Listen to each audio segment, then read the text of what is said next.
주님이 우리를 예배로 초대하시고 부르십니다. 주님은 예배를 통해서 우리와 교제하시기를 원하십니다. 이제 다 같이 우리의 뜻과 정성을 모아 거룩하신 하나님을 예배합시다. 여호와께서 나라들의 계획을 폐하시며 민족들의 사상을 무효하게 하시도다. 여호와의 계획은 영원히 서고 그의 생각은 대대에 이르리로다. 여호와를 자기 하나님으로 삼은 나라 곧 하나님의 기업으로 선택된 백성은 복이 있도다. 하나님은 영이시니 예배하는 자가 영과 진리로 예배할지니라. 아멘.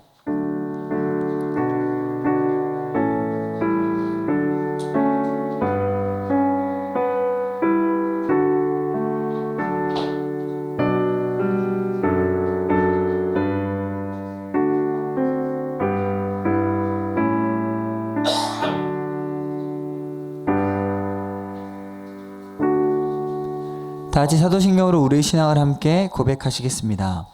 나는 전능하신 아버지 하나님 천지의 창조주를 믿습니다. 나는 그의 유일하신 아들 우리 주 예수 그리스도를 믿습니다.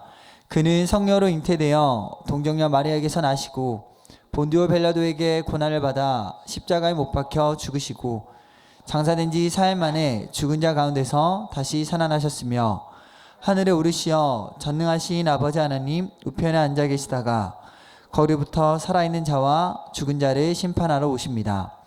나는 성령을 믿으며 거룩한 공교회와 성도의 교제와 죄를 용서받는 것과 몸의 부활과 영생을 믿습니다. 아멘. 하나님은 우리 자신의 죄와 허물과 잘못을 거짓없이 고백할 때 우리 가운데 용서의 손길을 허락하십니다. 이 시간 한 주간의 삶을 돌아보며 주님과 나만이 아는 죄를 가지고 주님께 참회의 기도를 드립시다. 함께 기도하겠습니다.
하나님이 그 아들을 세상에 보내신 것은 세상을 심판하려 하심이 아니요 저로 말미암아 세상이 구원을 받게 하려 하심이라.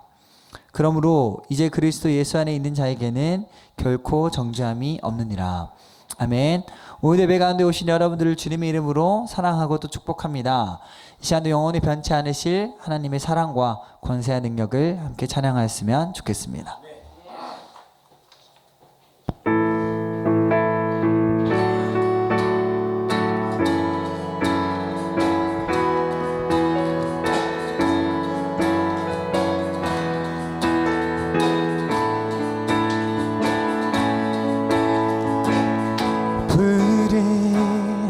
마르고 꽃이 시드나 주의 말씀은 영원해.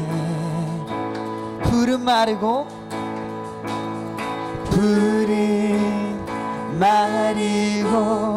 꽃이 시드나 주의 말씀은 영원해. 주의 말씀은 믿는 자 그의 구원을 얻으리. 주의 말씀을 행하는 자 그의 능력을 보게 되리라.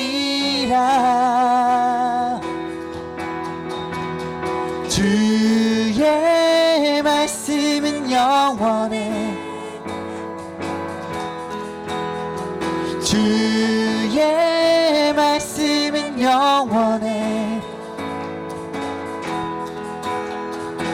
주의 말씀은 영원해 영원해 영원해. 우리 한 번 더 고백할까요? 풀은 마르고 마르고 꽃은 시드나 주의 말씀은 영원해. 풀은 마르고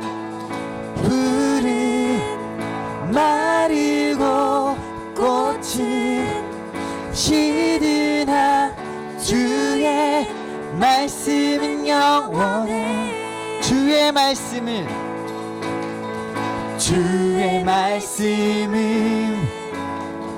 믿는 자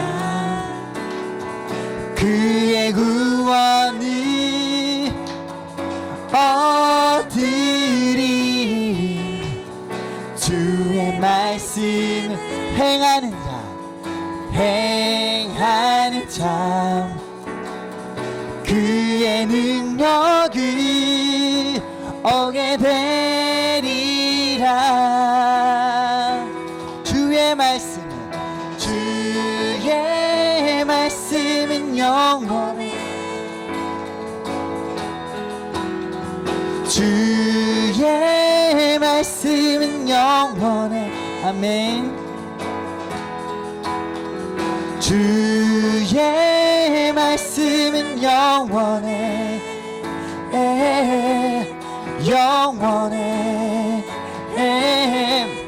영원해. 다 함께 찬양하세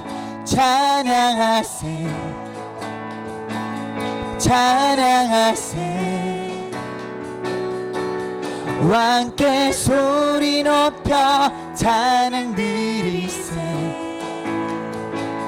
찬양하세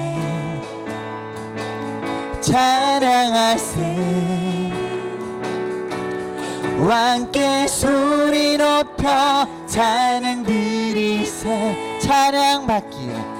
찬양받기에 합당하신 주님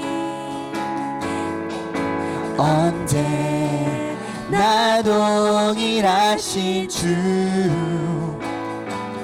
무릎 꿇고서 주 이름 외치세.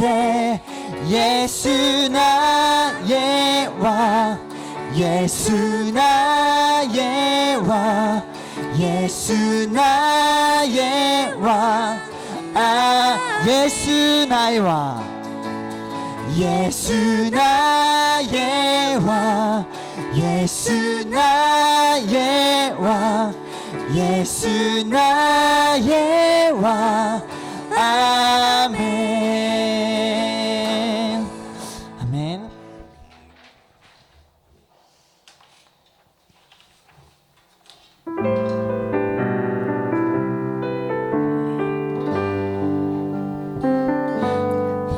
보소서 주님 나의 마음은 선한 것 하나 없습니다. 그러나 내 모든 것 주께 드립니다. 사랑으로 안으시고 날 새롭게 하소서. 다시 한번 보소서 주님 나의 마음은 선한 것 하나 없습니다. 그러나 내 모든 것 주께 드립니다. 사랑으로 안으시고 날 새롭게 하소서. 주님 마음 내게 주소서.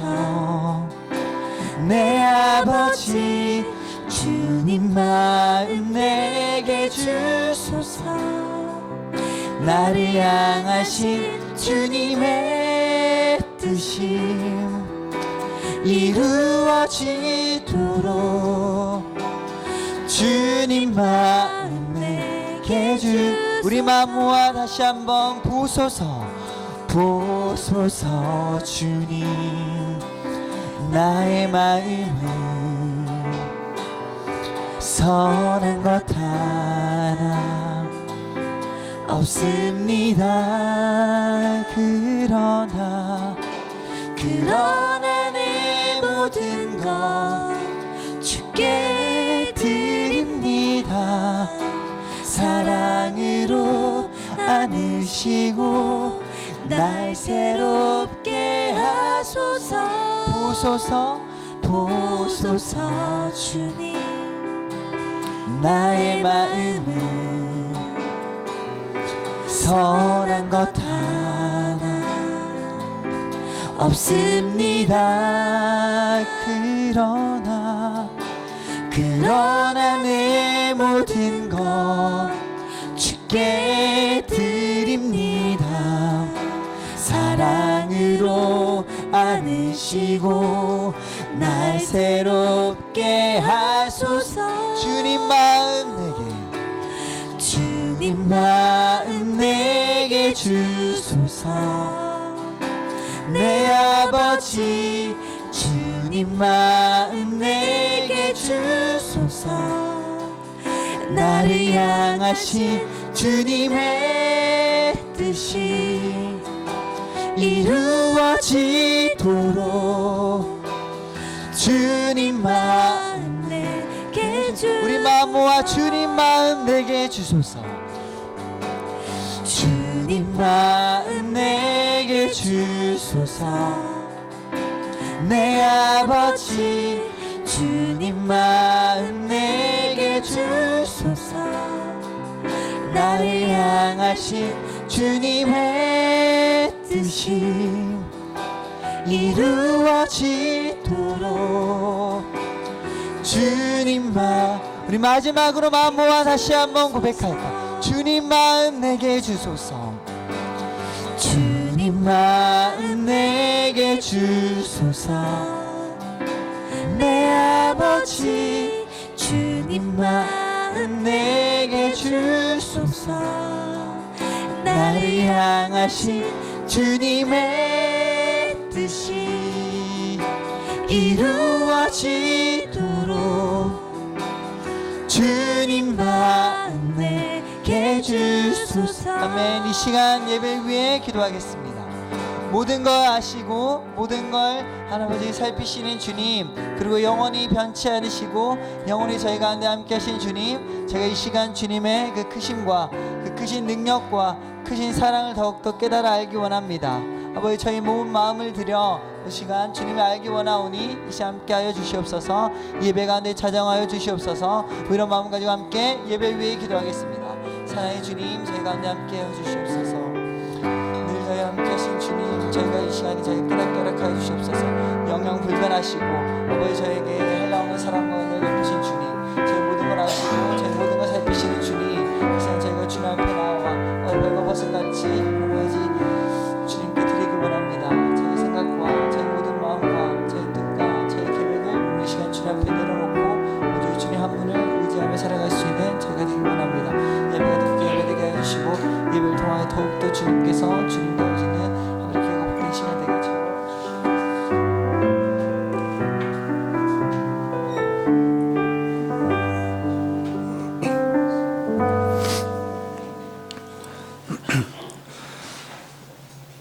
사랑과 은혜가 풍성하신 하나님, 우리의 부족함 가운데서 주님께 가까이 나아오매 곁을 내어주시고 우리의 한숨과 마음의 눈물도 닦아주심에 감사드립니다. 한 주 동안 세상의 모든 순간의 판단과 선택 가운데 주님의 뜻을 구하며 걸었는지 되돌아봅니다. 우리의 어긋난 선택도 주님께서 선을 이루어 주시고 돌아온 듯하나 가장 빠른 길을 허락하여 주신 주님의 손길을 발견합니다. 주님이 우리와 함께 하시는 건가? 이 길을 가게 하시는 것이 맞는 걸까? 매 순간 의심과 염려 가운데 주님을 구하기보다 현상과 생각에 빠질 때도 많았지만 언제나 변함없이 꾸짖지 아니하시고 따뜻함과 평안함으로 인도해 주신 주님께 감사드립니다. 말씀 전해 주시는 목사님에게도 성령의 충만함을 더해 주시고 찬양으로 악기로 맡은 순서로 각자의 역할과 자리에서 주님을 바라보는 한 사람 한 사람 또한 크신 은혜를 더하여 주시옵소서. 모든 영광을 주님께 올려드리며 살아계신 우리 주 예수 그리스도의 이름으로 기도드립니다. 아멘.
하나님께서 우리에게 주시는 말씀은 신약 에베소서 2장 8절에서 10절까지 말씀입니다. 신약 에베소서 2장 8절에서 10절까지 말씀입니다.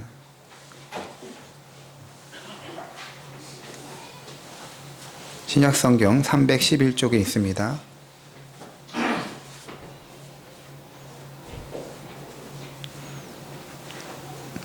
우리 한 목소리로 같이 봉독하시겠습니다. 너희는 그 은혜에 의하여 믿음으로 말미암아 구원을 받았으니 이것은 너희에게서 난 것이 아니요 하나님의 선물이라. 행위에서 난 것이 아니니 이는 누구든지 자랑하지 못하게 함이니라. 우리는 그가 만드신 바라 그리스도 예수 안에서 선한 일을 위하여 지으심을 받은 자니 이 일은 하나님이 전에 예비하사 우리로 그 가운데서 행하게 하려 하심이라. 아멘. 시간에 김광선 선생님께서 하나님께 찬송으로 영광 올려드리겠습니다.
멀리 올려 퍼지는 생명의 말씀,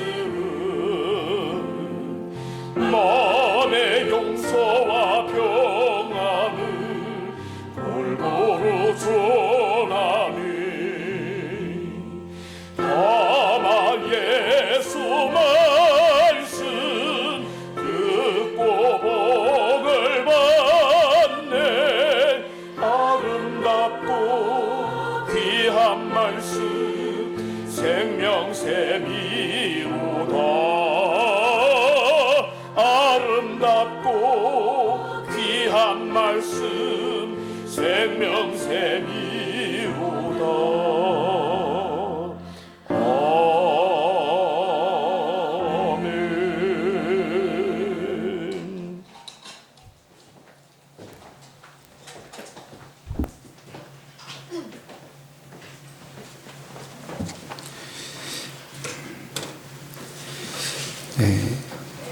지난 주일에 이제 저희 큰아들 김신이가 대학에 합격하고 나서 이제 교회 와서 우리 김성현 장로님과 얘기를 나누는데 장로님의 첫 말씀이 하나님의 은혜다라고 하셨습니다. 정말 하나님의 은혜라고밖에 말할 수 없었습니다. 이보다 더 좋을 수 없다. 내 잔이 넘치나이다. 라는 말밖에 표현할 수 없었습니다. 하나님의 은혜인 것이죠. 우리에게 기쁘고 감사한 일이 생길 때 우리는 다 하나님의 은혜다라고 고백합니다. 신기하고 놀라운 일이 생기는 게 주님의 은혜인 것이죠. 우리 성도님 모두 하나님의 은혜입니다라고 고백할 좋은 일, 감사한 일이 넘치시기 바랍니다. 그런데 반대로 극단적인 위기와 위험의 순간에는 더욱 큰 하나님의 은혜가 있습니다. 환난과 위기가 있을 때 하나님이 극적으로 손을 내미셔서 위기와 위험을 모면하게 하시는 것은 더욱 큰 은혜가 아닐 수가 없습니다. 저랑 대학 입학 동기 친구 목사가 있는데요. 이름이 이복음 목사인데요. 이름도 복음이에요. 복음. 네. 부목사로 오랫동안 이제 교회 사역을 하였는데 2025년 이번 2월 11일에 필리핀 선교사로 떠나기로 되어 있었습니다.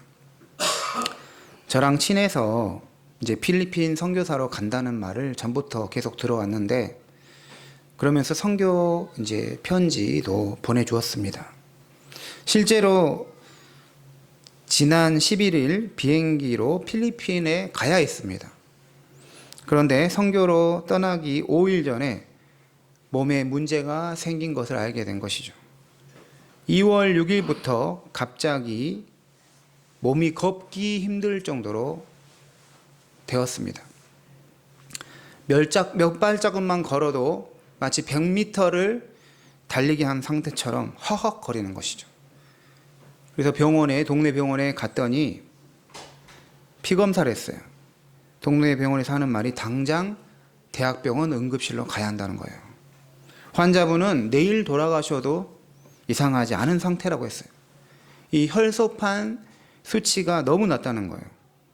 이 피를 통해서 산소가 공급받아야 되는데 혈소판 수치가 낮아서 온몸으로 산소가 공급이 안 되기 때문에 몸이 움직이기 힘들 정도가 된 것이죠.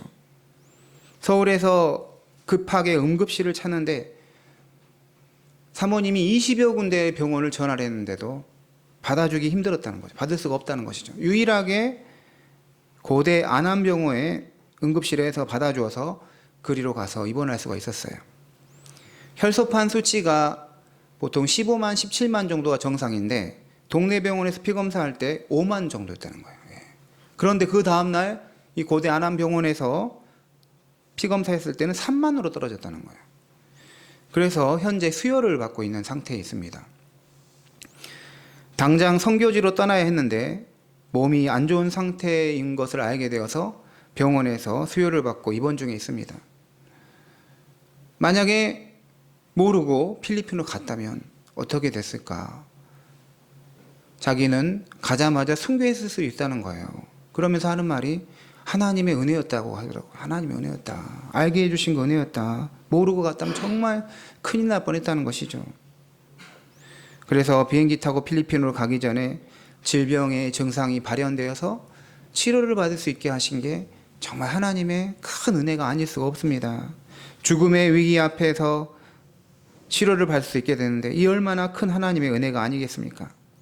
대학에 합격하고 원하는 직장에 취직하고 원하는 사람과 결혼하고 이것도 하나님의 큰 은혜이지만 환난과 위기에서 건짐을 받은 것은 더욱더 큰 은혜가 아닐 수 없습니다. 오늘 하나님 말씀은 은혜란 무엇인가에 대한 말씀입니다. 우리가 신앙생활하면서 가장 많이 사용하는 단어가 은혜입니다. 은혜를 받았다, 은혜가 된다, 은혜대로 하자, 은혜가 크다, 은혜롭게 하자, 이런 말을 자주 사용합니다. 은혜라는 말은 헬라어로 카리스라는 말인데 이 카리스를 번역할 때 은혜라고 번역을 하기도 하지만 다른 곳에서는 은총이라는 말로 번역을 하기도 합니다. 은혜와 은총은 무엇이 다를까요? 사실 똑같은 말인데 주로 천주교에서 은총이라고 말하고 우리 개신교 교회에서는 은혜라는 말을 사용합니다. 어거스틴이 쓴 책이 있는데 은총론, 은혜론이 있습니다. 성 어거스틴을 가리켜서 은총의 박사라고 해요. 은혜의 박사. 무슨 말이냐면 하나님의 은혜를 너무나도 강조했기 때문에 은혜의 박사라고 합니다. 그런데 이 한자어로는 은혜와 은총 사이에 미묘한 차이가 있어요. 은총에서 이 총이라는 말은 임금님과 관계된 말이기 때문입니다. 임금이 하사하는 은혜가 은총인 거예요. 그러니까 제일 높으신 분이 사람에게, 백성에게 내리는 은혜가 은총이라고 한 것이죠. 임금이 어떤 이에게 내리는 사랑을 총애라고 부릅니다. 임금이 사랑을 받는다, 총애. 반면에 일반적인 것들에서 사용하는 것은 그냥 은혜라고 하는 것이죠. 하나님께서 우리의 왕, 임금이시기 때문에 우리는 은총이란 말을 사용할 수 있죠. 하지만 성경에서도 우리 성경에서 카리스를 번역할 때 은혜라고 번역했고 또 교회에서 주로 사용하는 말을 은혜라고 하기 때문에 우리가 은혜라는 말을 사용하고 있습니다. 신약 성경에서 이 은혜라는 용어는 카리스라는 용어는 총 156회가 나오는데 그 중에 바울 서신에 이 바울이 쓴 서신에만 100회가 나옵니다. 100회 이상이 나오는 것이죠. 전체의 3분의 2가 바울 서신에서 나옵니다. 바울 서신을 읽어보면 온통 은혜예요. 은혜를 빼놓고는 그 서신을 논할 수조차가 없습니다. 우리가 하나님께 드리는 이 예배가 끝날 때 마지막에 목사가 축도를 하죠. 이 축도를 받을 때 가장 먼저 나오는 표현이 주 예수 그리스도의 은혜와 은혜, 그 다음이 하나님의 사랑, 그 마지막이 성령의 교통하심, 이렇게 되는 것이죠. 그런데 이 하나님의 사랑보다 뭐가 더 앞서 있어요? 그리스도의 은혜라는 단어가 먼저 나옵니다. 왜 그럴까요? 하나님의 사랑을 알게 하고 깨닫게 하는 게 예수 그리스도의 은혜이기 때문입니다.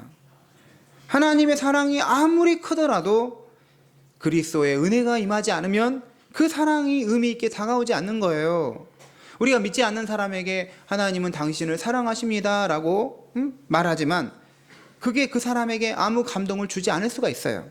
하지만 그리스도의 은혜를 받은 사람에게 하나님은 당신을 사랑하십니다 하면 그 말에 아멘으로 반응할 수 있고 정말 하나님 날 사랑하시구나, 이렇게 되는 것이죠.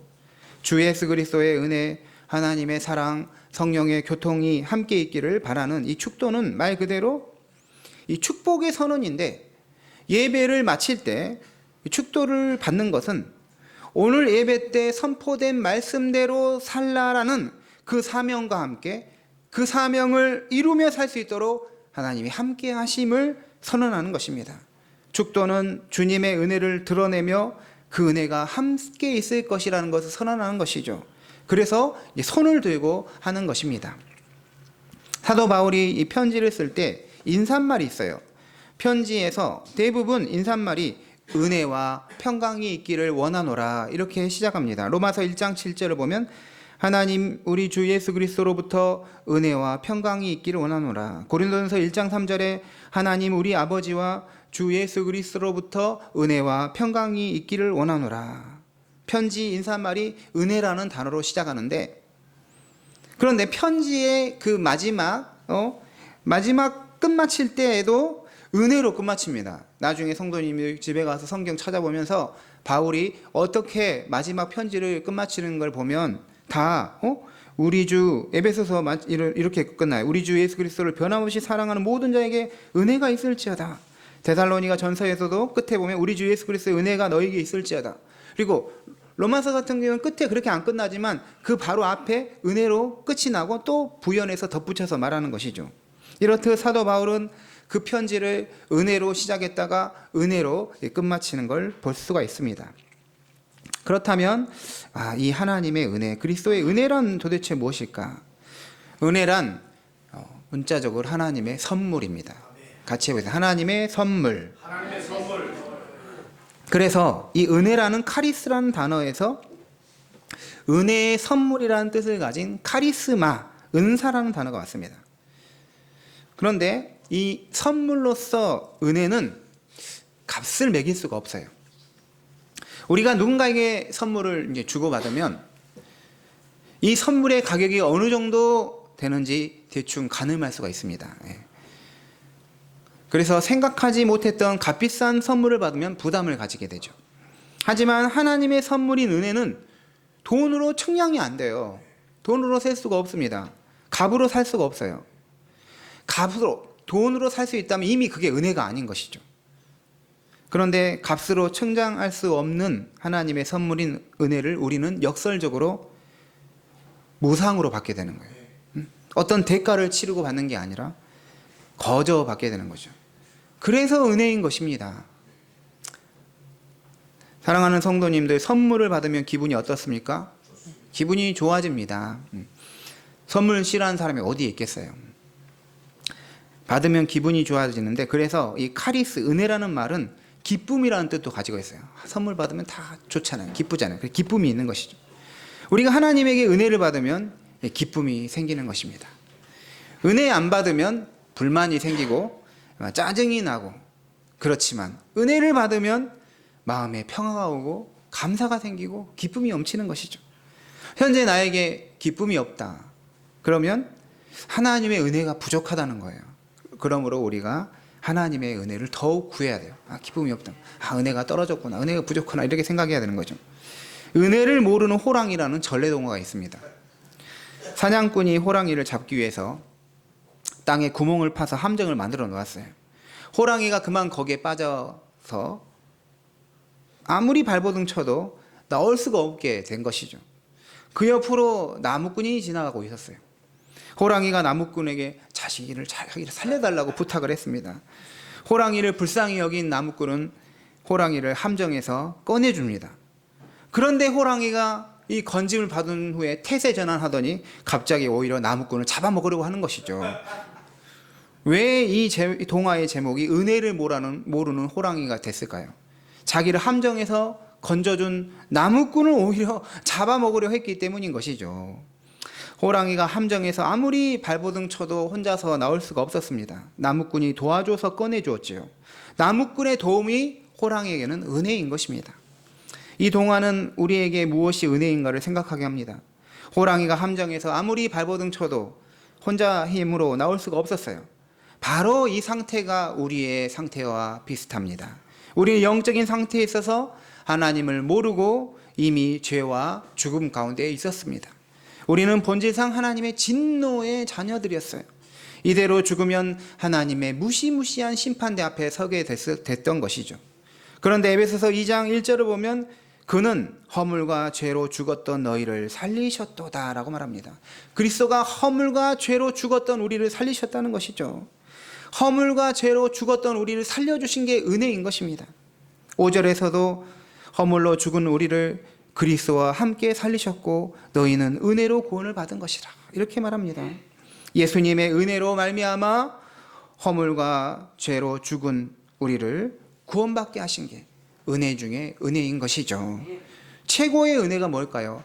하나님 없이 살고 하나님 밖에 머물며 영적으로 죽었던 우리가 구원을 받게 된 것입니다. 허물과 죄로 죽었던 우리를 살려주시는 것이 최고의 은혜예요.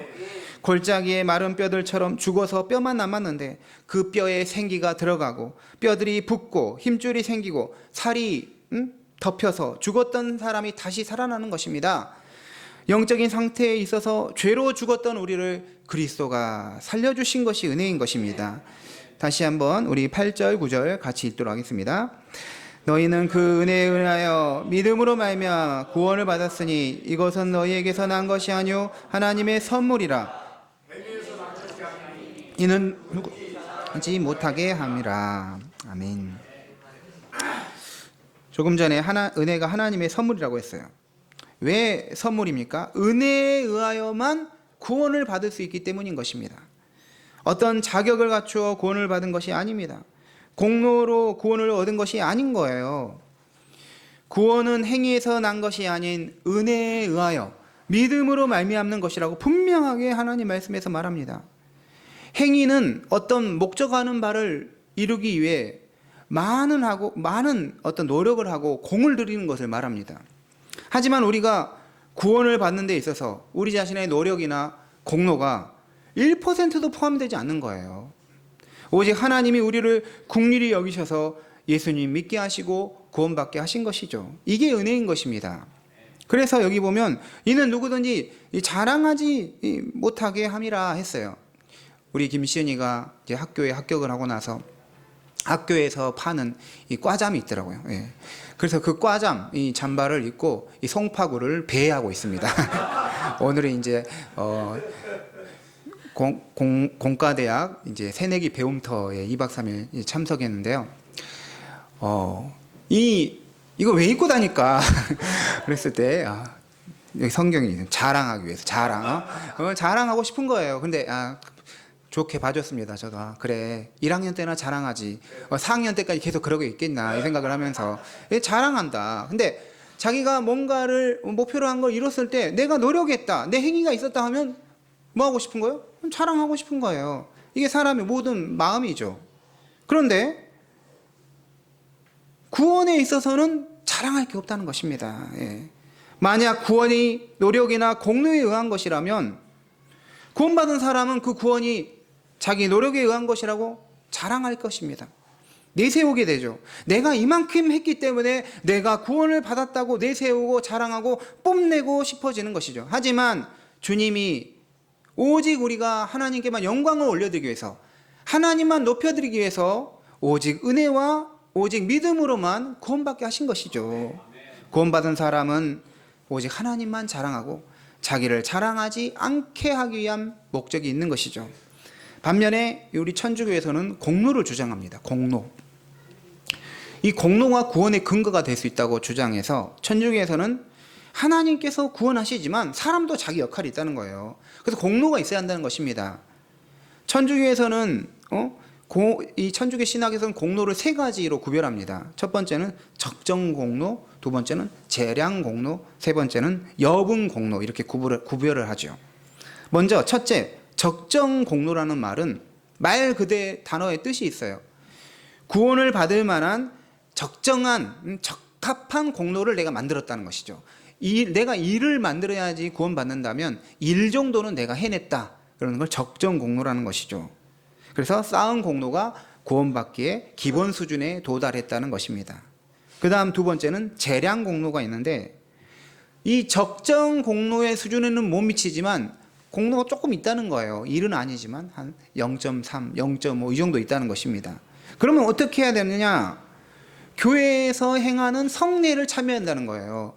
교회에서 7가지 성례를 행하는데 이 교회에서 하라는 대로 하면 0.5에서 1로 플러스 될 수 있다라는 것이죠. 예를 들어서 천주교에서는 고해성사를 합니다.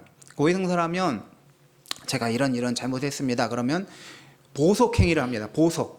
네가 당신이 이런 잘못했으면 주기도문 100번 써라. 뭐 성당 주에 청소를 해라. 뭐 이런 뭘 합니다. 선행을 할 수 있도록 하죠. 그러면 그거를 선행을 행함으로써 보석 행위가 되고, 그럼으로써 이제 적정 공로 수준에 오르게 된다라고 생각하는 것이죠. 세 번째는 이 여분 공로가 있는데, 여분 공로는 말 그대로 하나님이 요구하시는 것보다 넘치는 선행을 했다는 것입니다. 이 일이면 공로로 충분한데 막 100, 200 이렇게 한 거예요. 그래서 나눠줄 수 있게 되는 것입니다. 그래서 이런 사람들은 이 천국에서 마치 보화처럼 가지고 있다고 천국에서는 진짜로 믿고 있어요. 성자들이 있어요. 이 성인들은 자기가 구원받을 공로에 훨씬 많이 있어가지고 성자에게 기도하거나 요청하면 그걸 줄 수 있다, 이렇게 생각하는 것이죠. 그래서 실제로 천주교에서는 중세 때 면죄부를 판매했죠.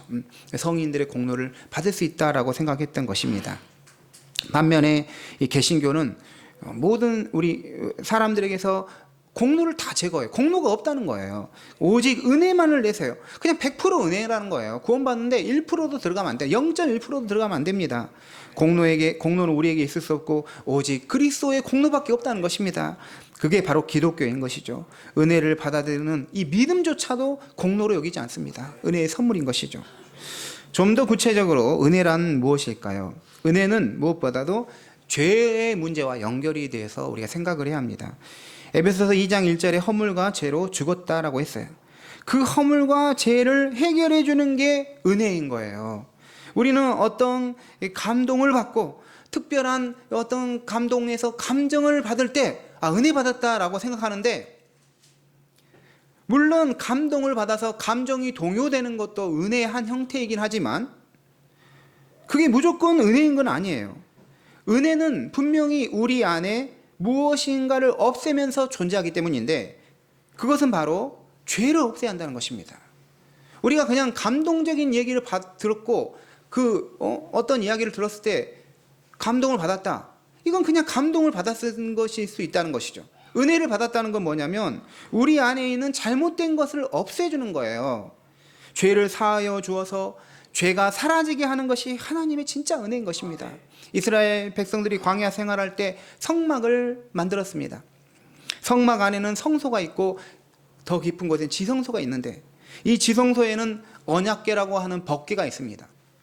이 법궤에는 법궤를 덮는 뚜껑이 있어요. 그것을 바로 속죄판, 속죄소라고 부릅니다. 이 법궤를 닫는 속죄판은 말 그대로 죄를 덮는다, 죄를 사한다라는 뜻이 있어요. 그런데 이 속죄판을 다른 표현으로 말하면 시은자라고 합니다. 시은자. 그래서 김시은 이름을 지을 때 시은자, 여기 성경에 보면서 시은자, 그래서 제가 김시은자 하려고 했어요, 이름을. 근데 너무 이상한 거예요. 그래서 좌만 빼고 김시은 한 거예요. 그래서 베풀시 은혜은, 하나님이 은혜를 베푸는 자리라는 거예요. 그게 바로 속죄판이라는 거예요. 죄를 용서해 주는 게 바로 하나님의 은혜를 받는 자리이라는 것입니다. 죄를 덮어주는 것, 죄를 가려주는 것, 바로 거기에 하나님의 은혜가 있는 것입니다. 그러므로 은혜란 죄가 없어지고 죄가 사라지는 것입니다. 죄가 더 이상 힘을 못 쓰게 하는 게 하나님의 은혜입니다. 은혜를 받았다는 것은 죄가 용서함을 받고 죄를 이기게 됨을 말합니다. 은혜를 받을수록 죄가 용서함 받고 사라지고 죄를 이겨서 승리하게 되는 거죠. 히브리서 4장 16절에 그러므로 우리는 긍휼하심을 받고 때를 따라 돕는 은혜를 얻기 위하여 은혜의 보좌 앞에 담대히 나아갈 것이니라, 이렇게 말합니다. 2000년 전에 예수님은 십자가에서 물과 피를 다 흘리시면서 우리 죄의 문제를 다 해결해 주셨습니다. 현재 하나님 우편에 계신 예수님은 모든 은혜를 다 가지고 계십니다. 그래서 우리가 은혜의 보좌 앞에 담대하게 나아가야 하는 것이죠. 예수님이 우리 안에 계시면 예수님이 가지고 있는 은혜가 우리에게 주어지는 것이죠. 그의 은혜가 우리의 것이 되는 것입니다. 예수님의 은혜는 크게 두 가지가 있습니다. 첫째는 우리의 죄를 용서해 주시면서 우리를 의롭다 하시는 칭의의 은혜입니다. 두 번째 은혜는 우리의 인격과 성품을 새롭게 거룩하게 만들어가는 성화의 은혜인 것이죠. 이로 인해서 죄로 인해 훼손되고 지워진 하나님의 형상이 회복이 되는 것입니다. 은혜란 그리스도의 보좌 앞으로 나아갈 때 주어진 것으로서 그리스도로 말미암아 죄가 사함을 받고 하나님과의 관계가 새로워지고 하나님의 형상이 회복되는 것이 은혜인 것이죠. 이게 바로 구원하는 은혜입니다. 최고의 은혜란 행위에 의해서 받는 구원이 아니라 행위에 의해서 받을 수 없지만 오직 믿음에 의해서 받는 구원하는 은혜가 최고의 은혜인 것이죠. 세상에 좋은 것으로 채워지는 것도 당연히 하나님의 은혜이고, 위기에 처했을 때 건짐을 받는 것도 당연히 하나님의 은혜이지만, 죄인인 인간이 구원을 받는 것이 최고의 은혜가 아닐 수 없는 것입니다. 구원받는 은혜를 구속의 은혜라고 부릅니다. 같이 부르는 구속의 은혜. 그런데 이 구속의 은혜를 받은 자들은 하나님의 주권적 은혜에도 참여하게 되는 것입니다. 주권적 은혜가 있어요. 하나님의 주권적인 은혜라는 것은 하나님이 생활 전반에서 우리에게 주권을 행사하는 은혜인 것입니다. 하나님이 우리 삶의 주인이 되시는 것이죠. 우리 생활 모든 자리에서 우리가 가지고 있다고 여겼던 이 주권이 하나님께 돌려지고 양도되는 것이 하나님의 주권적인 은혜인 것입니다. 어떤 성도들은 구원의 은혜, 구속의 은혜는 받았지만 주권은 여전히 자기에게 있어요. 내 마음대로 사는 것입니다. 구원은 받았지만 삶은 자기 마음대로 살겠다는 것입니다. 이런 그리스도인이 많을수록 교회와 성도들은 병들게 되는 것입니다. 독일의 보네퍼 목사님이 있습니다. 이 목사님은 히틀러가 독일에서 통치할 때 감옥에서 순교하신 분이십니다. 이분이 나를 따르라는 매우 유명한 책을 썼는데요. 이 책을 보면 은혜를 구별합니다. 값싼 은혜와 값비싼 은혜로 구별하지요.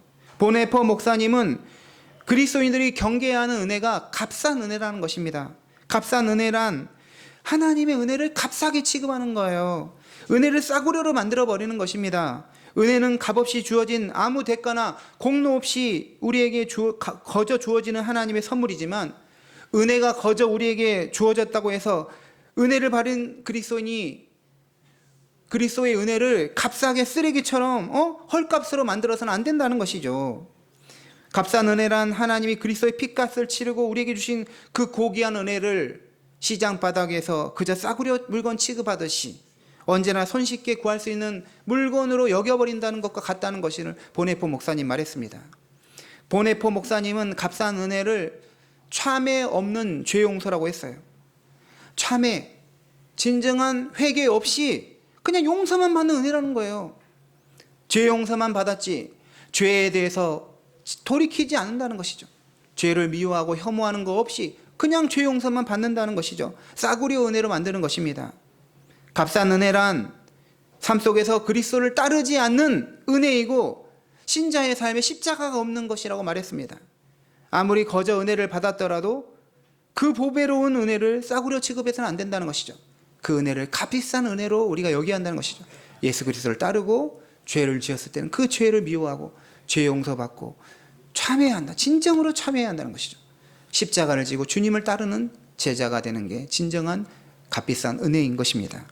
10절 말씀을 우리 같이 읽도록 하겠습니다. 우리는 그가 만드신 바라 그리스도 예수 안에서 이는 하나님이 전에 예비하사 우리로 그 가운데서 행하게 하려 하심이라. 아멘. 우리는 그가 만드신 바라 이렇게 말합니다. 여기서 만드신 바라라는 것은 하나님께서 모든 사람을 창조하셨다라는 그런 의미에서 만드신 것을 말하는 거 아닙니다.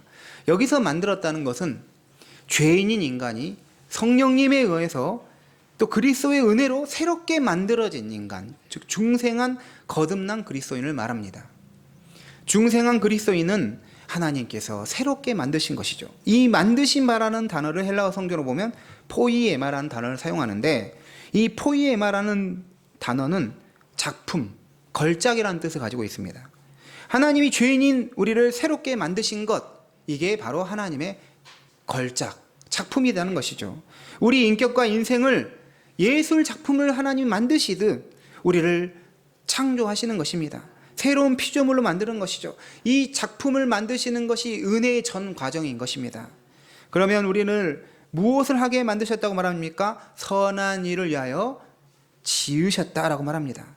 예수 그리스도 안에서 선한 일을 하기 위해서 우리를 만드신 것이죠. 이게 삶의 은혜인 것입니다. 구원하는 은혜는 허물과 죄로 죽었던 우리를 살리신 것이라면, 삶의 은혜는 우리를 선한 일을 하도록 작품처럼 만드는 하시는 것을 말합니다. 사랑하는 성도님들, 그리스도의 은혜는 교회에서 죄를 용서받으면서 주어질 뿐만 아니라 생활 속에서 하나님이 주인 되는 주권적인 은혜, 하나님이 함께 하시는 삶을 통해서도 주어지는 은혜입니다. 하나님이 우리를 거룩한 작품으로 만드셔서 선한 일을 행하게 하시는 것이죠. 그러므로 오직 은혜로 구원을 받는 것처럼 오직 은혜로 선한 삶을 살게 되는 것입니다. 우리 성도님들 오직 은혜로 구원을 받을 뿐만 아니라 삶의 선함도 함께 나타나시길 바랍니다. 오늘의 말씀을 마치도록 하겠습니다. 모든 것이 하나님의 은혜예요. 우리 기도 제목이 응답받는 것 뭡니까? 하나님의 은혜이죠. 이보다 좋을 수 없다. 이보다 바랄 수 없는 것이 없다. 좋은 것을 주신 것도 하나님의 은혜입니다. 또 환난과 위기와 시험에서 건져주시는 것도 하나님의 큰 은혜인 것이죠. 그런데 정말 은혜는 자격 없는 내가, 공로 없는 내가 은혜로 구원받았다. 이게 은혜인 것이죠. 또한 우리가 세상에서 선한 일을 함으로써 하나님께 영광을 올려드리는 것, 주님의 또 큰 은혜입니다. 또한 우리가 교회에서 섬길 수 있는 이 사역과 직분을 받은 것도, 봉사할 수 있는 것도 하나님의 은혜인 것이죠. 믿음 생활과 세상에서 모든 생활을 할 수 있도록 우리에게 필요한 모든 것들, 먹을 거, 마실 거, 입을 거, 물질 주시고 지혜 주시고 능력 주시는 것, 모든 것 하나님의 은혜입니다. 이 놀라운 은혜를 주시는 하나님을 입술로 찬양하고 높이며 하나님의 은혜를 생활 속에서 드높이시는 성도님 모두 되시기 바랍니다. 기도하겠습니다. 하나님, 우리에게 넘치는 선물 주실 때가 있습니다. 내 잔이 넘치나이다 고백할 때가 있습니다. 하나님, 왜 나에게는 그런 좋은 것을 주시지 않습니까? 할 때가 있지만 때가 되면 또 하나님께서 채워주시고 넘치는 은혜를 부어주십니다. 또한 하나님, 우리가 환난과 위기 있을 때 우리를 건져주시는 주님이십니다. 생명의 주인이신 주님, 우리의 생명을, 우리의 삶을 주님께 온전히 맡겨드리기 원합니다. 무엇보다도 허물과 죄로 죽어서 영적으로 죽어있던 우리를 거듭나고 새 사람 만들어주신 하나님의 은혜 너무나 큽니다. 예수 그리스도를 믿어서 그 죄 사함 받고 정말 죄를 미워하고 싫어하여 정말 참회가 있는 그리스도의 제자로서 그리스도의 길을 따르는 십자가의 길을 가는 우리 모든 성도님, 거기에 참 은혜를 발견하는 성도님 다 되게 하여 주시옵소서. 예수님의 이름으로 기도드립니다. 아멘. 90장 찬송하시면서 하나님께 봉헌하겠습니다.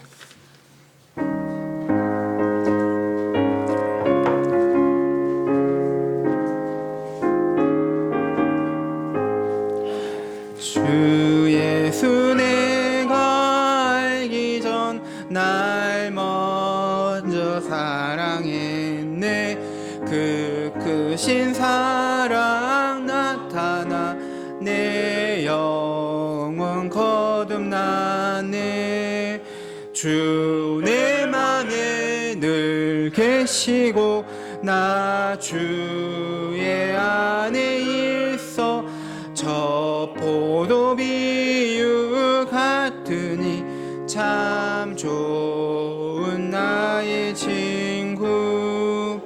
내 친구 대신 예수님 날 구원하시려고 그 귀한 몸을 버리사 내 죄를 대속했네.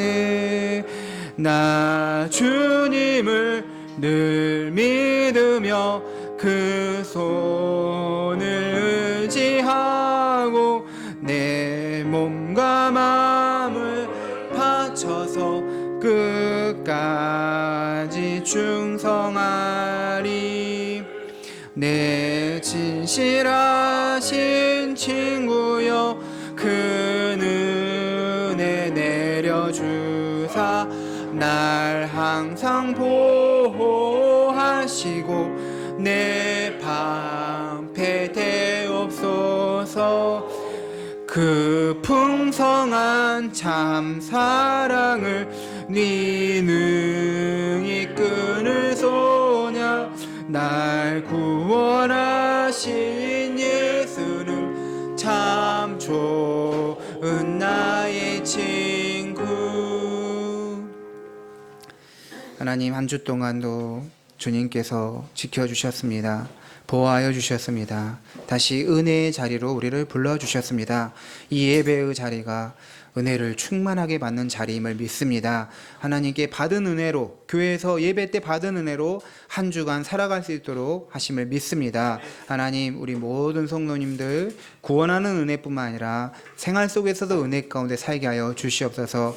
구속하는 은혜뿐만 아니라 주권적인 은혜를 가지고 하나님께 우리의 삶, 우리의 가정, 내 인생 모든 것을 주님께 맡겨드리는, 주권을 주님께 양도하는 우리 참 성도님 되게 도와주시옵소서.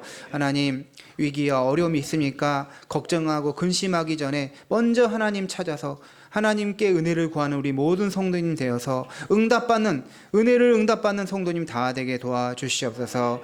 우리가 정말로 모든 기도하면서 그 위기에서 건진받을 때 다 하나님이 하셨습니다. 하나님의 은혜입니다. 오직 하나님께만 영광 올려드립니다. 그런 찬송과 믿음의 고백이 있게 하여 주시옵소서. 하나님, 물질을 주신 것도 은혜입니다. 일하게 하신 분도 은혜입니다. 하나님, 감사하여 주님께 물질을 드립니다. 기쁘게 받아주시고 이 물질이 하나님의 나라와 영광을 위하여 쓰임받게 하여 주시고 그리스도의 은혜와 하나님의 사랑, 성령의 교제 가운데로 믿지 않는 자들이 나올 수 있는 일에 쓰임받게 하여 주시옵소서. 드리는 손길 위에 하나님께서 더욱 풍성하게 넘쳐서 내 잔이 넘치나이다 고백하는 그런 기쁜 일들이 있게 하여 주시옵기를 원하오며 감사드리며 예수님의 이름으로 봉헌의 기도를 드립니다. 아멘. 감사합니다. 우리 교회 소식 안내하도록 하겠습니다. 우리 옆에 분들과 인사하겠습니다. 모든 것이 하나님의 은혜입니다. 모든 것이 하나님의 은혜입니다. 다른 분들과 인사하겠습니다. 주의 은혜로 삽시다. 주의 은혜로 삽시다. 감사합니다. 네. 우리 다음 주에는 2025년 상반기 교육부 장학금 수여식이 있습니다. 우리 교육부 아이들 다음 주에 다 나와서 장학금 수여를 하도록 하겠습니다. 그리고 우리 오늘은 소그룹 없이 식사 후에 정리하도록 하겠습니다. 다 같이 일어나셔서 파송의 노래 하도록 하겠습니다.